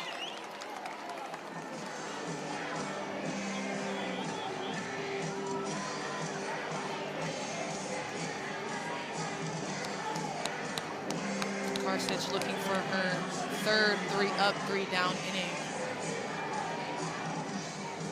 It seems odd to suggest that in a game that's already seen 12 runs scored by the team that Karsich is facing, but her first 2 frames, they literally were perfect.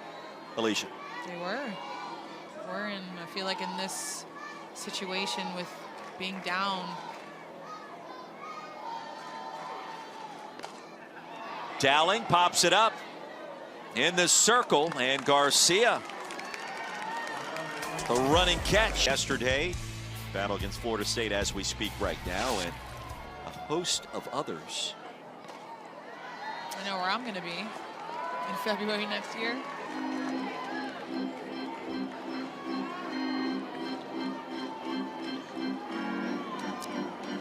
One of those teams participating, UCLA, got upset by Grand Canyon yesterday. Yeah, the big upset yesterday by Grand Canyon. ISC to lose the opener since 2005. Torrance remains in the circle for Alabama. Jordan Stevens has moved back in at left field, where she got the start last night for the tie. Be a base knock into center. Kristen White up with it quickly, and Amaya Harris aboard, her 3rd hit of the weekend.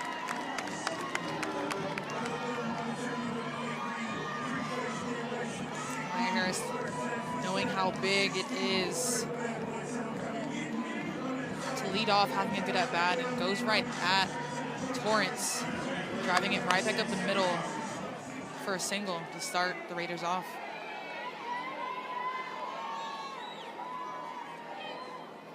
Nice Harvey. Base hit in the 3rd inning. Drove in a run.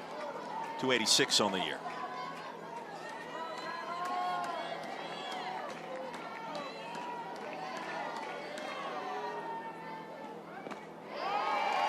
Sophomore out of Trussville, Alabama. Part of the all-freshman team in Conference USA a year ago. And now a sophomore. Put together a rock-solid season. Batting in that cleanup spot today. 2-1.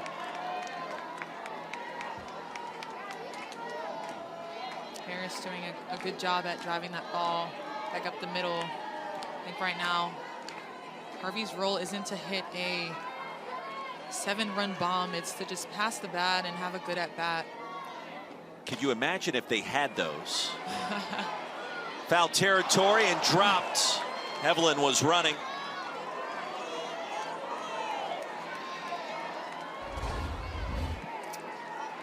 Miscatch by Hevelin right there. I think her right hand got in the way, but even before that, it almost looked like Broadfoot was either blocked by the sun or couldn't move past the umpire.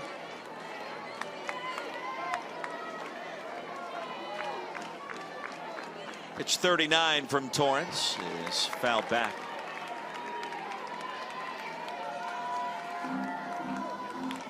I think despite the position that they're in, with it being 12-5, and playing tit for tat, or I guess as Coach Murphy would say, yo-yo softball, they've just looked calm, cool, and collected at the plate today, regardless of the position that they're in, like I said. Tapper to second. This time Hevelin up to the challenge.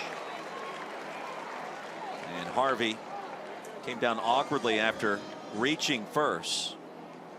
And is grabbing that left knee, still the infield dirt.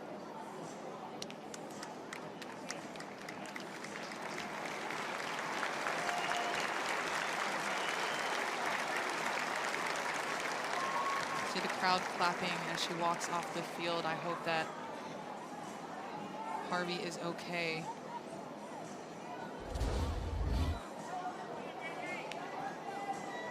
Just slipped coming off the bag, it looked like, Alicia. Yes.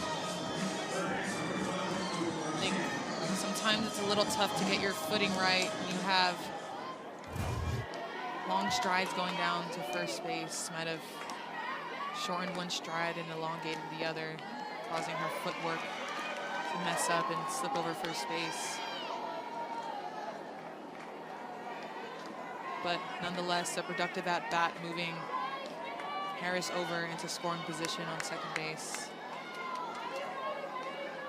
Still feeling the effects of that down in the MTSU dugout.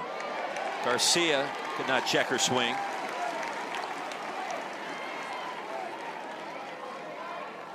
We talked about how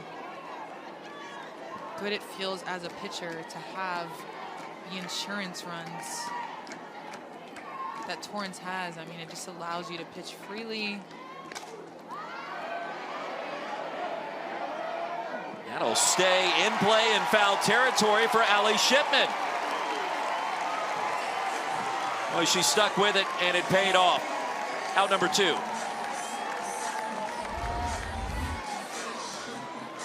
little bit out in front of this one, causing it to pop high in foul territory, but Shipman tracks it down really well. You can see her here catching it, but really heads up by turning and seeing what Harris does over at second base. Maya still at second. A big cut from Shelby Sargent. Now, Sargent had that sacrifice fly over to left field on a great play made by Faith Hensley, crashing into the wall. There was a lot happening. Had 2 of those plays in the past 2 days, huh? I would tell you, we've had so many spectacular plays on defense in the first almost 3 games. I don't want to say that these plays have become somewhat routine, but certainly you feel like they're expected. The glove work.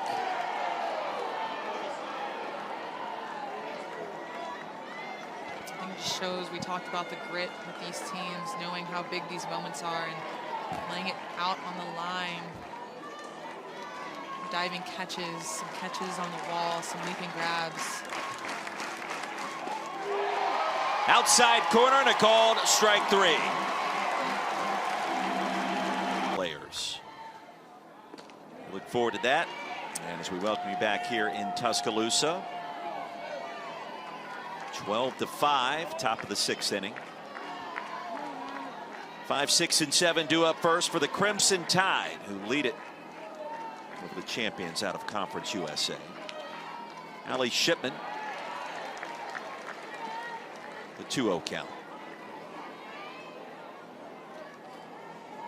Alicia, do you think about the 8 after 5 run rule if you're Alabama, trying to get out of here as quickly as you can and get ready for the regional final tomorrow at 2 Eastern? Is that a thought? That is absolutely a thought.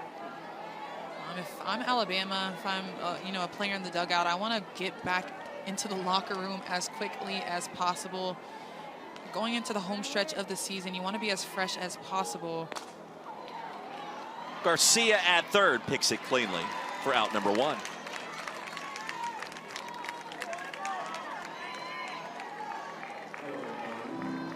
MTSU still gets an AB regardless of what happens here in the top of the 5th. Alabama, the visiting team, even playing at home here in the NCAA tournament for their 2nd game in the Tuscaloosa Regional. Emma Broadfoot, part of the plate, and a called strike. So Emma re-enters, batting in the 6th spot. Looking for her first hit of this regional, going 0 for 2 yesterday and today. But some pressure is taken off of her with this lead. She's able to just go up there and feel good. It's not about scoring anybody. There's no one on base, just to get a good feel. Moving on, and trying to get hot going into the rest of these games and regionals and hopefully supers and so on. Oh, we told you earlier, we may be dancing around some rain showers today. And so far, so good in that department. Straight back, and a play can and will be made by Tepe, the catcher. The 2nd out. Yeah, Tepe, before this inning, we saw her just be loose and dancing before even the warm-up pitches that Karsich threw. But I think what was so interesting about what I just saw on the field was Karsich throws the pitch. She sees Broadfoot pop it up, but she just throws her mask and she's ready to catch a ball. Over to second, Eccles. Nifty glove work and a quick 1-2-3 frame here in the top of the 6th. MTSU back up to bat after this. Coach House, Torrance remains in the circle. It'll be Blevins, the Habits, and Tepe for MTSU.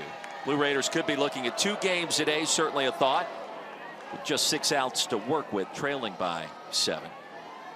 But we shall see. Team that's got some offensive firepower. Elimination game coming up about 30 minutes after we're done with this contest. That'll be LIU and Central Arkansas, a pair of conference champions. UCA winning the A-Sun in their 2nd year in that conference. And LIU, the NEC champions. Here's a look at the Bears. And the Sharks.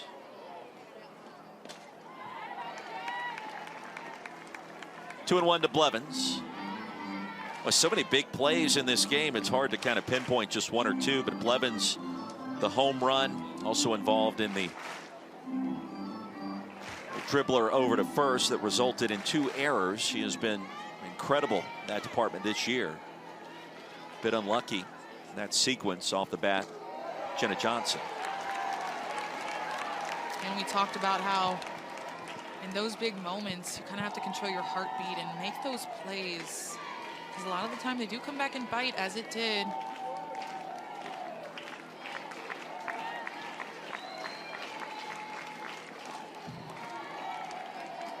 But looking to make up for that with this at-bat.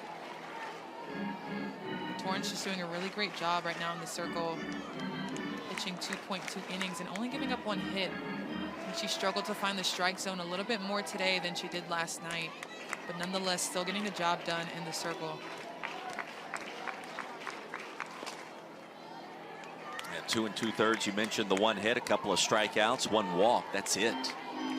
Facing 11 batters up to this point after what she did last night. I mean, again, I haven't talked a lot about Montana Fouts, but you know, the big story coming into this weekend, what would Alabama look like with her officially listed as day-to-day with a hyperextension of that left knee? And you know, so far, Tide have looked pretty good. Torrance has been sensational.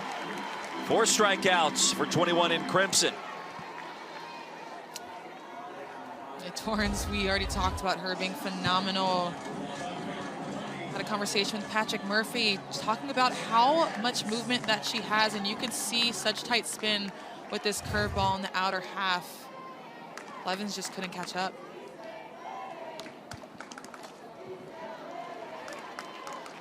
I think when you can have multiple strikeout pitches, multiple ways to get batters out, you are going to be more successful. Last night she was using her changeup to strike people out and to set them up, but right now going a little bit more with the hard stuff. If you can go against your scouting report, especially down in the line in the season, you're going to be more successful. People are going to not know how to prepare for you.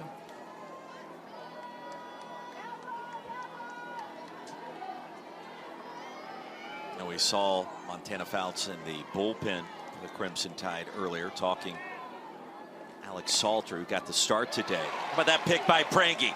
In time for the second out.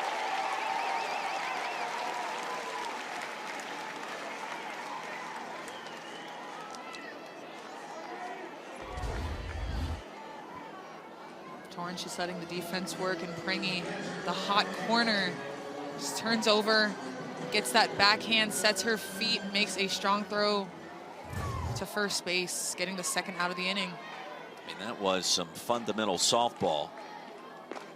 Ava Tepe takes low for ball 1. Yeah, and I like to think, or I guess I feel that backhands are one of the toughest plays to make as an infielder. And like you said, just look textbook with her over there at the hot corner.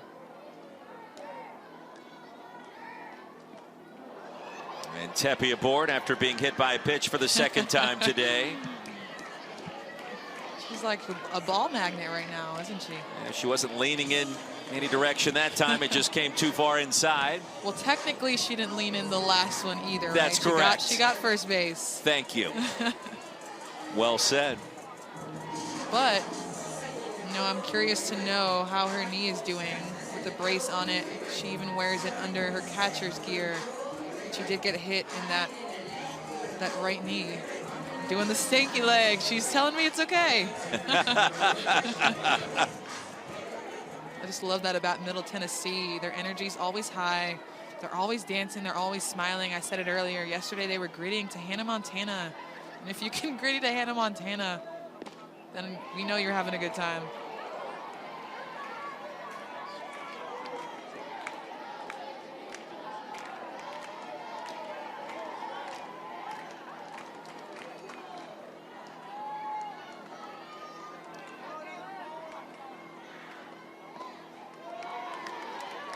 Two 2-0 the count.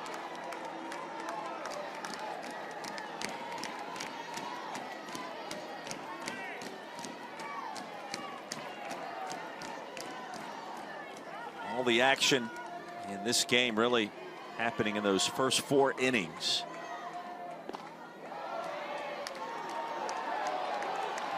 And Torrance for a moment trying to refine the zone. I think that's been the theme for today. These pitchers just trying to find the zone. I think each and every time you step on the mound, you have to kind of figure what that is based off the umpire. Eccles draws a walk on 4 straight. And for Jayla Torrance, second walk.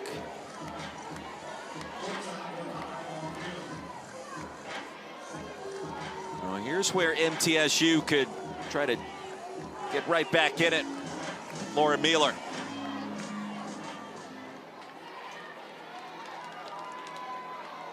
future lawyer.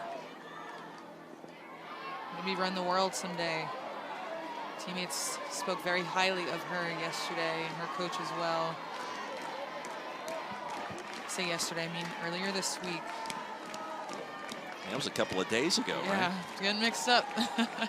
Like that, and also the third inning today. For all that's happened in this one, a big cut, ball and a strike. That's one thing you'll see from Mueller. She's going to take those big cuts, as we have seen with her solo shot. She is hitting .439 with runners in scoring position this season, so she does not let these moments get too big for her. Put to the test, she understands the excitement. Well, Allie Shipman came out of her stance there, walked over to the circle, and now will be looked at by the Alabama staff. Checking on that left hand. A lot of the time, not sure she caught that one cleanly. yeah, it almost looked like it clips the edge of that glove next to her thumb. A lot of the time, catchers do get jams in their thumb mostly, depending on how they catch a certain pitch. But it looks like that one, she just didn't secure. Ball in the dirt, kind of clipped her thumb a little bit.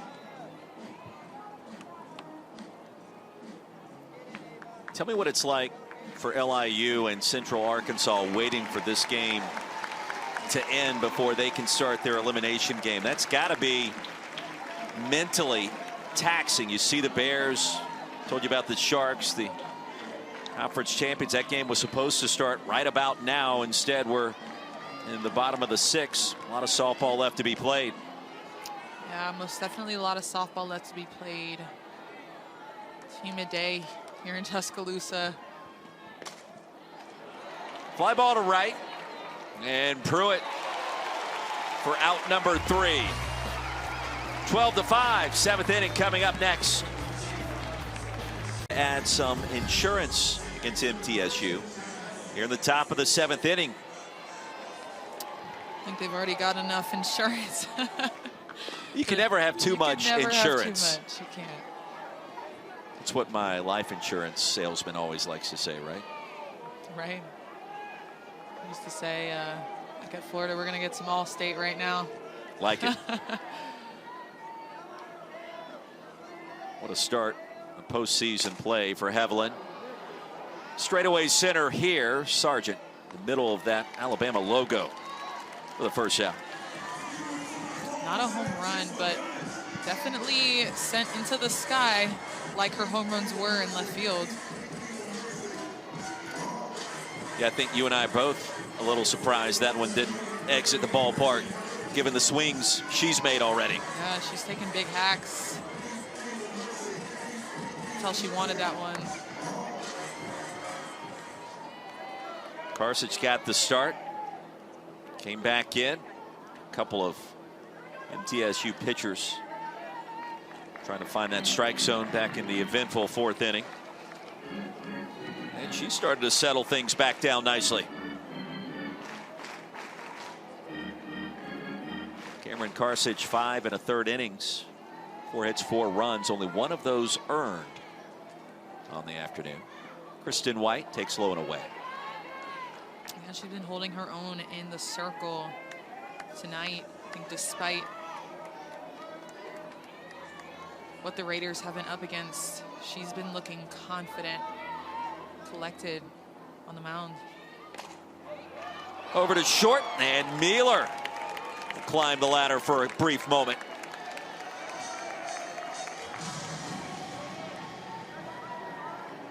And all smiles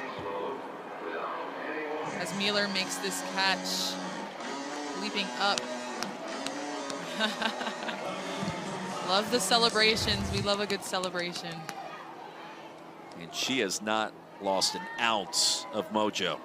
No, I don't think any of these Raiders have. I mean, even with the deficit, they've had high energy, happy to be here. This is a big moment for them. Here's Jordan Stevens. Started last night. Came on to replace Jenna Johnson on defense in left field 2 frames ago.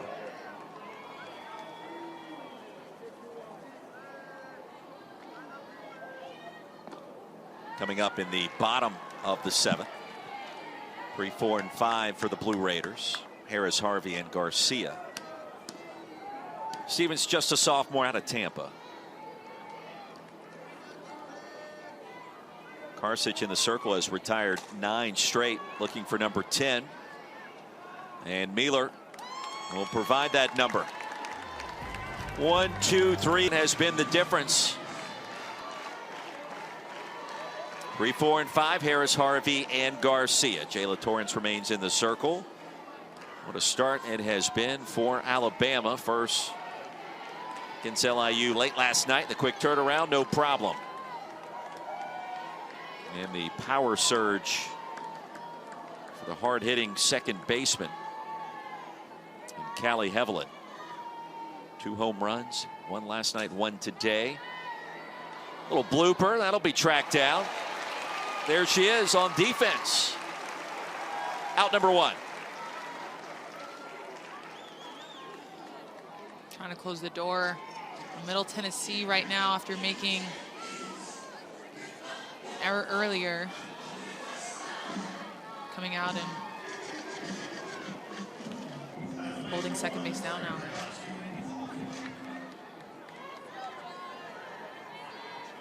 Here's Claire Chakowski. Her first appearance this weekend, number 1 in pinstripes. Just a sophomore from right there in Murfreesboro.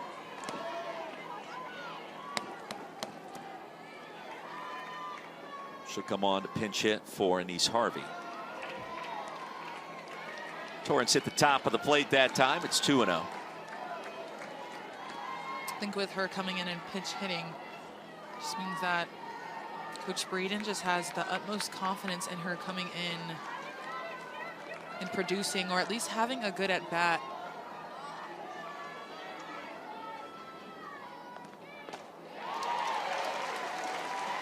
Cut on and missed.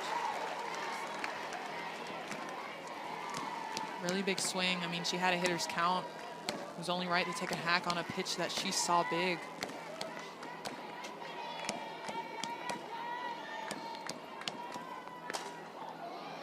Center field. White has it. MTSU down to its final out.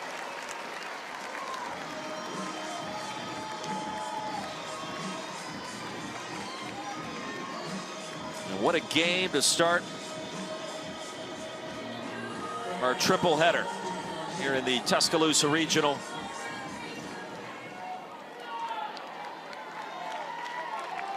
Julia Garcia. Couldn't check her swing. Well, don't let Jayla Torrance's performance again get lost in what has transpired here on this sunny Saturday. Rock solid out of the bullpen. And with another day in the books, another day for Montana Fouts. And that knee to gain strength, gain health, headed towards the regional final tomorrow. Through a bullpen session yesterday. And the fans are telling you the story. A little roll tide roll. Pranky. And the door is slammed shut in Tuscaloosa. Alabama to the regional final. 12-5 our final score. Took some time with the Crimson Tide with 4 in the third, 8 in the fourth, and that was the difference. Torrance doing a really good job at coming in relief and closing the door to secure the win over Middle Tennessee. Middle Tennessee having a good performance offensively, but not able to come out on top and secure their lead.